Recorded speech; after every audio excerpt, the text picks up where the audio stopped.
Have you ever seen someone instantly judged by the way they look?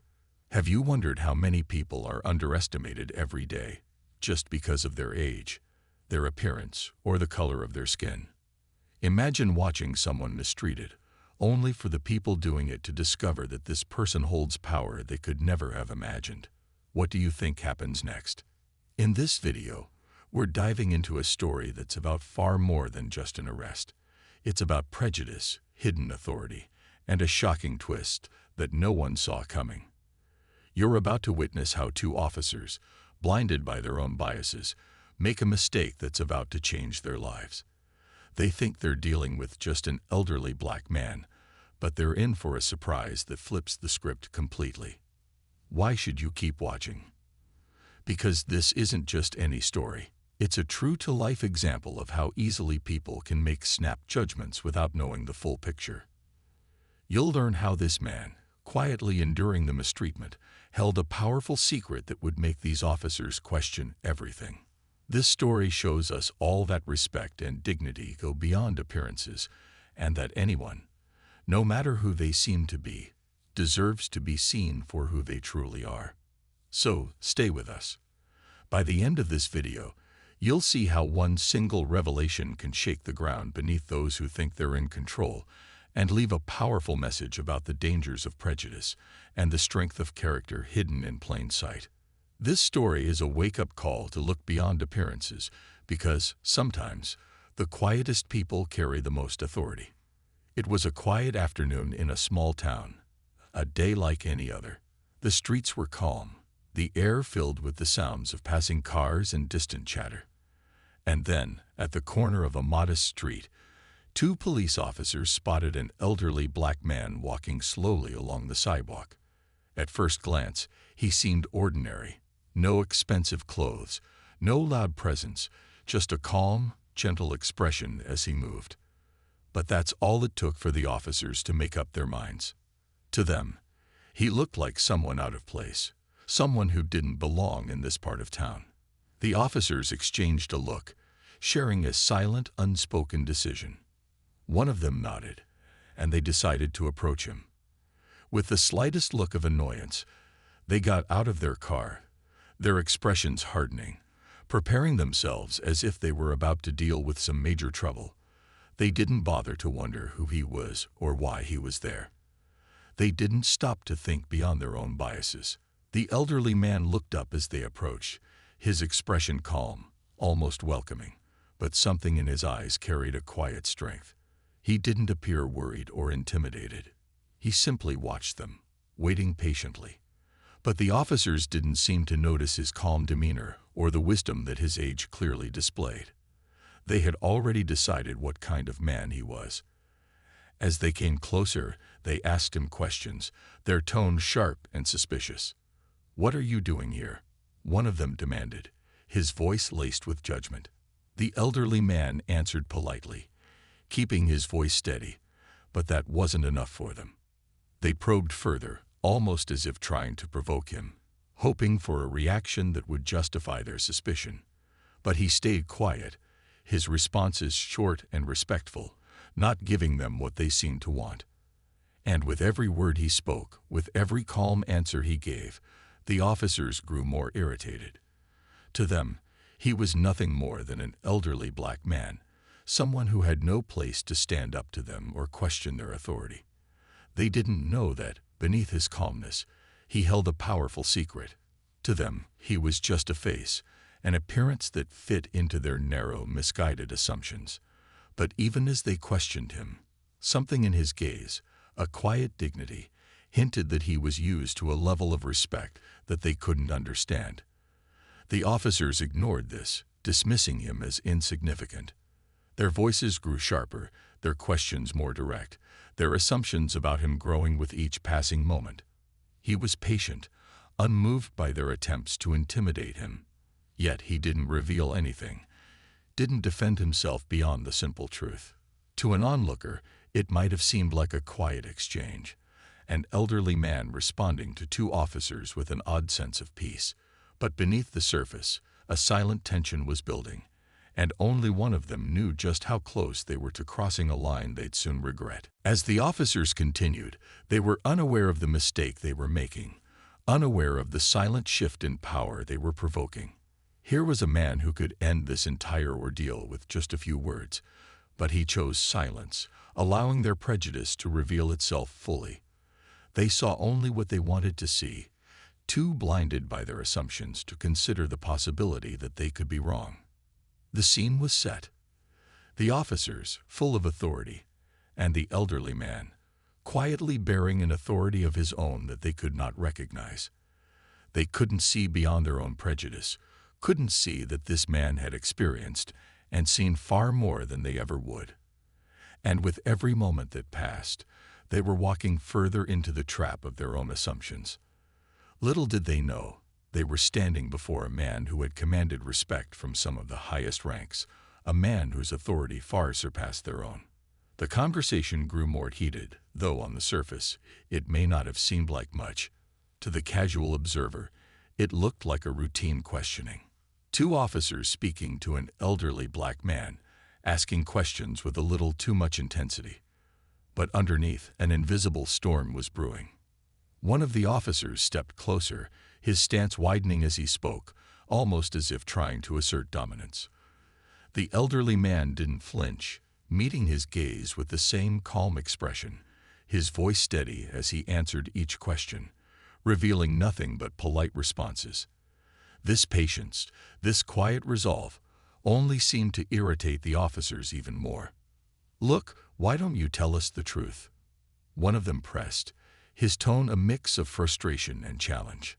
The elderly man replied, maintaining his steady gaze, "I am telling you the truth." His voice was low but firm, almost as if he was subtly standing his ground. But to the officers, this wasn't enough. They saw his calmness as defiance, his patience as resistance, fueling their frustration. They began to push him harder, their voices taking on a sharper edge, their questions becoming more invasive. They demanded to know why he was there, who he was meeting, where he had come from. The questions poured out in rapid succession, one after another, like a relentless tide meant to break down his defenses. But he simply listened, answering what he could, and remaining silent when he couldn't. To them, his restraint was suspicious. To them, his calm demeanor was defiance. They saw him as a man trying to hide something, someone playing games. Their prejudice told them he must be hiding something. Why else would he not respond in fear? Why didn't he act like others they'd encountered in similar situations? And with each calm response, each unwavering look, they grew more determined to break down the walls they imagined he put up. Finally, their frustration turned into action. One officer, barely able to contain his irritation, grabbed the man's arm roughly. The elderly man looked down at the officer's hand gripping his arm, but he didn't resist. His silence, his stillness, spoke volumes. There was no fear in his eyes, only a look of quiet endurance, a patience that seemed to unnerve the officers even more. As the officer held his arm, he leaned in, practically spitting out his words. "Do you think you can fool us? Just tell us what you're doing here. Why all the mystery?" But the man remained calm, his voice level, his expression unchanged. "I've told you the truth," he said quietly, his voice unwavering, like a stone unmoved by the crashing waves. This response only pushed the officers further. They saw him as nothing more than an old man trying to stand up to them. They didn't see his calmness as strength, only as insolence. And now, in their minds, they had crossed a line. There was no going back. They were going to show him who held the authority here. They were going to make him understand his place, or so they thought. Without warning, they pulled out the handcuffs, the metal gleaming coldly in the sunlight. They snapped the cuffs onto his wrists with little regard, tightening them firmly, almost as if to make a point. The man didn't resist, didn't even blink as the cold steel clamped around his wrists. Instead, he simply watched them, his face unreadable, his eyes calm and steady. This response only deepened their frustration. He wasn't reacting the way they expected. He wasn't showing the fear or panic they were used to seeing. Instead, he was still, almost peaceful, as if he had nothing to fear from them. They led him to the car, their hands firm on his arms, guiding him into the back seat with the same roughness they had shown from the start. Even as they did this, he remained calm, not saying a word. He sat down quietly, looking forward, his gaze steady, almost as if he knew something they didn't, as if he was waiting for something they couldn't see. The officers shut the door and walked around to the front, exchanging glances that hinted at satisfaction, as if they had won some silent battle. But as they drove, something gnawed at them. Despite all their attempts, they hadn't managed to intimidate him. They had tried to shake him, to unsettle him, to make him admit to something, anything, but he had given them nothing. His silence, his calmness, it was almost unnerving now, as if they were the ones who didn't have control of the situation. The silence in the car was heavy. The officers exchanged uneasy glances, each of them feeling a slight chill they couldn't quite explain. Here was a man they had assumed to be powerless, yet he sat there in quiet dignity, not the least bit intimidated. His posture, his calm demeanor, everything about him seemed to tell them that he was used to authority, real authority. But they brushed it off, pushing away the feeling as they continued driving, each trying to convince themselves that they had done the right thing, that they were in control. The drive back to the station was silent, but the tension was thick, filling the car like a storm ready to break. The elderly man sat in the back, his hands in cuffs. Yet he was calm, steady. It was as if he was the one in control, not the officers who were supposed to be running the show. He didn't speak, didn't react, just kept his gaze forward, his expression unreadable, which only made the officers more uneasy. The officers couldn't shake the feeling that there was something different about him, something they couldn't put their fingers on. But they quickly dismissed it. To them, he was just another elderly man who hadn't known when to keep quiet, someone who needed to be put in his place, a lesson they believed they were delivering by dragging him back to the station in cuffs. They didn't realize that this wasn't an ordinary man, not someone who'd simply bow to their authority. In their eyes, he was just another powerless figure. But in reality, the power in the car lay with the man in the back seat. Once they arrived at the station, the officers pulled him out, still handling him with the same roughness, never thinking for a moment to question if he deserved it. They led him through the station's front doors, and for a brief moment, every eye in the room turned toward the elderly man. There was something about his presence that demanded attention, something that couldn't be explained by his appearance alone. As they led him to the booking desk, a few officers and staff around the station took note of the quiet, composed way he carried himself, the way he seemed to command the room without saying a word. But the arresting officers, too wrapped up in their own prejudices and pride, didn't notice. They were too busy feeling satisfied, too busy congratulating themselves on a job well done. To them, he was just another suspect in their custody, not deserving of anything more than rough treatment and the assumption of guilt. The booking officer looked up as they approached, his eyes widening slightly as he caught a glimpse of the man's face.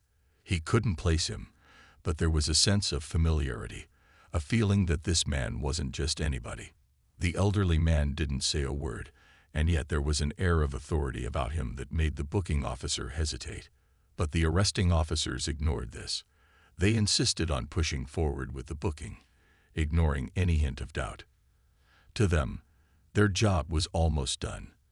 They didn't care to question their own actions or consider that they might have been mistaken. One of the arresting officers leaned over, speaking to the elderly man with a smug tone, as if trying to get under his skin.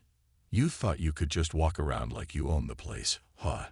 Bet you won't be so calm after today." He expected a reaction, expected fear or anger, something that would show he had gotten through to him. But the elderly man simply looked at him, his expression remaining cool and steady. Without warning, they pulled out the handcuffs, the metal gleaming coldly in the sunlight. They snapped the cuffs onto his wrists with little regard, tightening them firmly, almost as if to make a point. The man didn't resist, didn't even blink as the cold steel clamped around his wrists. Instead, he simply watched them, his face unreadable, his eyes calm and steady. This response only deepened their frustration. He wasn't reacting the way they expected. He wasn't showing the fear or panic they were used to seeing. Instead, he was still, almost peaceful, as if he had nothing to fear from them. They led him to the car, their hands firm on his arms, guiding him into the back seat with the same roughness they had shown from the start. Even as they did this, he remained calm, not saying a word. He sat down quietly, looking forward, his gaze steady, almost as if he knew something they didn't, as if he was waiting for something they couldn't see. The officers shut the door and walked around to the front, exchanging glances that hinted at satisfaction, as if they had won some silent battle. But as they drove, something gnawed at them. Despite all their attempts, they hadn't managed to intimidate him. They had tried to shake him, to unsettle him, to make him admit to something, anything, but he had given them nothing. His silence, his calmness, it was almost unnerving now, as if they were the ones who didn't have control of the situation. The silence in the car was heavy. The officers exchanged uneasy glances, each of them feeling a slight chill they couldn't quite explain. Here was a man they had assumed to be powerless, yet he sat there in quiet dignity, not the least bit intimidated. His posture, his calm demeanor, everything about him seemed to tell them that he was used to authority, real authority. But they brushed it off, pushing away the feeling as they continued driving, each trying to convince themselves that they had done the right thing, that they were in control. The drive back to the station was silent, but the tension was thick, filling the car like a storm ready to break. The elderly man sat in the back, his hands in cuffs, yet he was calm, steady. It was as if he was the one in control, not the officers who were supposed to be running the show. He didn't speak, didn't react, just kept his gaze forward, his expression unreadable, which only made the officers more uneasy. The officers couldn't shake the feeling that there was something different about him, something they couldn't put their fingers on, but they quickly dismissed it. To them, he was just another elderly man who hadn't known when to keep quiet, someone who needed to be put in his place, a lesson they believed they were delivering by dragging him back to the station in cuffs. They didn't realize that this wasn't an ordinary man, not someone who'd simply bow to their authority. In their eyes, he was just another powerless figure. But in reality, the power in the car lay with the man in the back seat. Once they arrived at the station, the officers pulled him out, still handling him with the same roughness, never thinking for a moment to question if he deserved it. They led him through the station's front doors, and for a brief moment, every eye in the room turned toward the elderly man. There was something about his presence that demanded attention, something that couldn't be explained by his appearance alone. As they led him to the booking desk, a few officers and staff around the station took note of the quiet, composed way he carried himself, the way he seemed to command the room without saying a word. But the arresting officers, too wrapped up in their own prejudices and pride, didn't notice. They were too busy feeling satisfied, too busy congratulating themselves on a job well done. To them, he was just another suspect in their custody, not deserving of anything more than rough treatment and the assumption of guilt. The booking officer looked up as they approached, his eyes widening slightly as he caught a glimpse of the man's face. He couldn't place him, but there was a sense of familiarity, a feeling that this man wasn't just anybody. The elderly man didn't say a word, and yet there was an air of authority about him that made the booking officer hesitate. But the arresting officers ignored this. They insisted on pushing forward with the booking, ignoring any hint of doubt. To them, their job was almost done. They didn't care to question their own actions or consider that they might have been mistaken. One of the arresting officers leaned over, speaking to the elderly man with a smug tone, as if trying to get under his skin. "You thought you could just walk around like you owned the place, huh? Bet you won't be so calm after today." He expected a reaction, expected fear or anger, something that would show he had gotten through to him. But the elderly man simply looked at him, his expression remaining cool and steady. It wasn't until they began searching his belongings that the first cracks appeared in their confidence. They reached into his pocket, pulling out a single identification card. As they glanced down at it, the first officer's smirk vanished, replaced by a look of shock, disbelief spreading across his face as he read the details.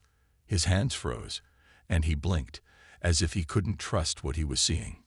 He handed the ID to his partner, who looked down and went pale. The words on the card were clear: General, United States Army. They stared at each other, realization dawning on their faces. The man they had just dragged through the station in cuffs, the man they had been talking down to and disrespecting, was no ordinary man. He was a high-ranking Army general, someone who had earned the respect of countless others, someone who had likely seen and experienced more than they ever would. The officers were speechless, their earlier arrogance dissolving in an instant. The elderly man continued to watch them, his face still calm, but there was now a subtle, almost imperceptible look of understanding in his eyes.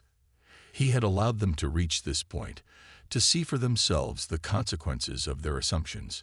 He had endured their rough treatment, their disrespect, all while knowing that he was a man of honor, a man of status they hadn't even dreamed of. And now, finally, they were realizing their mistake. But the officer's shock was only beginning. As word of the general's identity spread throughout the station, a few other officers and staff members began to approach, whispers filling the room. Some recognized him from past events, others simply understood the significance of his rank. The atmosphere shifted dramatically, from one of routine processing to a tense, uncomfortable silence. Respect was in the air now, a respect the arresting officers hadn't shown, but that everyone around them now knew this man deserved. The arresting officers' faces turned red with a mix of embarrassment and fear. They had treated this man as if he were beneath them, only to discover that he was far, far above them in rank and respect. Their assumptions, their prejudice, had blinded them to the reality of who he was. And now, there was no going back. They stood there, stunned, as the general watched them, a silent reminder of the power that true authority holds, an authority that doesn't need to shout or show off to be real. A heavy silence filled the room. The officers stood frozen, still holding the general's identification card in their trembling hands. Their faces had drained of color, their earlier confidence now shattered into pieces. It was as if the entire room had been plunged into icy stillness, every breath held in shock. The revelation of this elderly man's true identity, an Army general, was like a thunderclap in the middle of a clear sky, something so unexpected, so impossible, that no one could quite process it at first. The general simply stood there, quiet and composed, his hands still cuffed, his posture dignified. He hadn't raised his voice, hadn't demanded special treatment, hadn't revealed his identity even in the face of their rude questions and harsh treatment. Now, seeing the fear and embarrassment on the officers' faces, he didn't need to say a word. His silence was more powerful than any angry outburst could have been. A murmur spread across the station, whispers of disbelief and shock bouncing off the walls. Some of the younger officers and staff looked on, wide-eyed, while others, those with military backgrounds or family in service, recognized the magnitude of the mistake made here. They understood what it meant to stand in the presence of a general, someone who had served with distinction, someone who had commanded troops and made life-or-death decisions for the sake of others. And yet, here he was, being treated as a mere suspect, dragged in without a shred of respect or decency. The station sergeant, a grizzled man who had served in the military himself, finally stepped forward, his face a mix of shock and shame. He looked at the general, then at the officers who had brought him in, his eyes hardening as he began to grasp what had happened. He cleared his throat, the sound loud in the tense silence, and turned to the arresting officers. His voice was low, but there was a fierce anger in his tone that made everyone within earshot freeze. "Do you realize what you've done?" he asked, his words biting. The arresting officers stammered, their voices barely above a whisper. We didn't know." One of them managed to say, his face a mask of regret and disbelief. But the sergeant's expression didn't soften. "You didn't know because you didn't bother to ask. You saw what you wanted to see, and nothing more." The general watched this exchange quietly, his gaze steady and unreadable. He hadn't come here seeking to expose anyone, but now, in this moment, the truth was laid bare. The arrogance, the prejudice, the assumptions, they were all on display, plain for everyone to see. And he hadn't needed to lift a finger to make it happen. His silence, his calm presence, had been enough to bring their own actions to light. One of the officers, overwhelmed by the weight of his actions, stepped forward, trying to offer an apology. "Sir, I didn't know. I'm sorry. His voice trailed off, words failing him as he met the general's eyes. But the general didn't respond. He didn't need to. His silence spoke louder than any response could, a silent reminder of the power he held, not just as a general, but as a person whose worth and dignity should never have been questioned. The officers looked around, hoping for someone to intervene, someone to smooth over the tension, to make this whole situation disappear. But no one moved. The station was filled with people who now understood the mistake that had been made, the depth of the disrespect that had been shown to a man who had given his life to service. There was no way to erase this, no way to undo what had been done. In the quiet that followed, the general's calm presence seemed to grow, filling the room, making every person there feel the weight of their actions. His years of experience, his leadership, his silent strength. It was all evident in the way he stood, unmoved by the chaos around him. It was as if he had known all along that this moment would come, that he would stand before them as they realized their error. Slowly, the sergeant reached forward, his hands gentle as he unlocked the cuffs around the general's wrists. The clink of the metal sounded sharp in the silence, a cold reminder of the treatment he had endured at the hands of men who should have known better. The general rubbed his wrists slightly, but his expression remained unchanged, his gaze level as he looked at the men who had taken him in. It was clear that he wasn't here to shame them, wasn't here to humiliate anyone. His presence alone was enough to make them understand the lesson they needed to learn. The sergeant looked at him, respect clear in his eyes, and nodded, almost as if asking for forgiveness on behalf of his team. The general returned the nod, acknowledging the gesture but offering no words. He didn't need to. His silence held more meaning than any speech could. It was a silence that demanded introspection, a silence that asked each person in that room to look inward and confront their own assumptions, their own prejudice. The arresting officers shifted uncomfortably, unable to meet his gaze. Their arrogance, their quick judgments, they all seemed so small now, so insignificant in the face of the dignity this man held. They had thought they held the power, that they could treat him as they pleased. But now they understood that real power didn't come from a badge or a uniform. Real power was earned, built through years of service, and commanded naturally, without force or intimidation. One by one, the officers and staff around the room looked at the general, their faces a mixture of respect, regret, and awe. They knew, without a word being spoken, that they were in the presence of someone who had seen more, done more, and sacrificed more than they could imagine. And as they stood there, absorbing the full impact of their actions, the lesson was clear. Respect wasn't a privilege to be given based on appearance or assumptions. It was a right, a fundamental decency owed to everyone. The general's departure left a strange silence in the station, a silence that seemed to stretch out endlessly, lingering in every corner and hallway. It wasn't an empty silence. It was heavy, filled with the weight of realization that fell over each person left behind. The officers who had arrested him, along with others who had witnessed the encounter, stood in stunned stillness, as if the air itself had thickened, making it hard to breathe. The once confident officers, so sure of their authority just moments ago, now looked small, their arrogance reduced to dust by the simple, silent dignity of the man they had wronged. One of the officers, the one who had first put the cuffs on the general, could still feel the cold metal in his hands. He looked down, staring at his fingers as if they belonged to someone else, remembering the roughness with which he had handled the general. A flood of shame washed over him, a regret so deep it was almost physical. How had he not seen it? How had he, even for a moment, thought that this man was just another suspect? The truth was painful to accept, but he knew there was no escaping it. He had seen what he wanted to see, believed what he wanted to believe, and now he was left to face the consequences of his own blindness. The whispers in the station grew louder, rippling through the crowd like a wave. Each person reacted in their own way. Some murmured words of disbelief, others simply shook their heads, their faces grim. And then, slowly, those whispers faded too, replaced by a deeper, more thoughtful silence.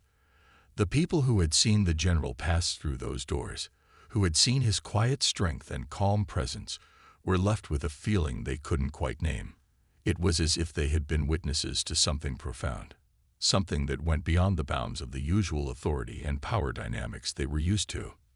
A younger officer, barely a few years on the force, stood nearby, watching the arresting officers with a mixture of confusion and awe.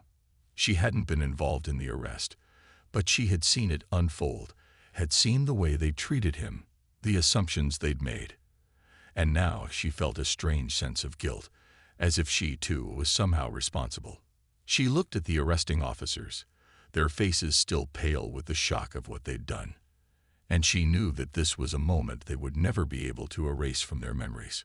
The sergeant, who had unlocked the general's cuffs, stood silently, his gaze fixed on the doorway where the general had left. In all his years on the force, he had rarely felt this kind of shame. He had seen mistakes made, had witnessed his team get things wrong from time to time. But this felt different. This wasn't just a mistake. It was a complete failure of character, a blinding arrogance that had led them to disrespect a man of profound honor and rank. And the sergeant knew that the problem wasn't just with the officers involved. It was with the culture they all shared, the assumptions and judgments that had become second nature. He turned to the arresting officers, his eyes hardening as he looked at them. They could barely meet his gaze, their heads hanging low, the guilt radiating from them like a shadow they couldn't shake. They knew that the sergeant didn't need to say anything. His expression said it all. This wasn't a reprimand that could be fixed with words or paperwork. This was a scar, a reminder of their own prejudice, something that would haunt them far beyond this shift, something that would stay with them long after the lights in the station went out. One of the officers finally spoke up, his voice barely a whisper, filled with the weight of his regret. I didn't know," he murmured, but the words felt empty, hollow. Everyone there knew that knowing or not knowing didn't change what had happened. He had seen an elderly black man and had made his judgment based on that alone. In his mind, he had already decided who this man was and what he was worth. And now, standing in the aftermath of his actions, he felt the bitter sting of his own prejudice, a lesson that cut deeper than any reprimand could. As the day wore on, the story of the general's arrest spread through the station like wildfire, reaching even those who hadn't been present. People whispered about the power of his silence, the way he had calmly endured their disrespect, never once revealing his true identity until they were forced to confront it on their own. His quiet dignity had been a mirror, reflecting back the smallness and pettiness of their actions, showing them the truth without a single word of anger or resentment. The younger officers, those still learning the ropes, looked to their seniors with a newfound caution, realizing that authority wasn't just a matter of rank or uniform. It was about respect, about seeing people beyond their appearance, beyond the labels they wore.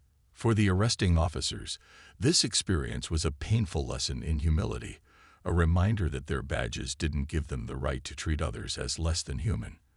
And even those who hadn't witnessed the scene firsthand felt the impact. There was a shift in the station, a tension that lingered in the air, reminding each officer of the weight of their actions, the importance of their choices. The general's silence, his calm endurance, had left a mark on each of them, a mark that wouldn't fade with time. He had walked into their station as an unknown, someone they had judged and mistreated. But he had left as a silent teacher, someone whose dignity and strength had opened their eyes to their own flaws.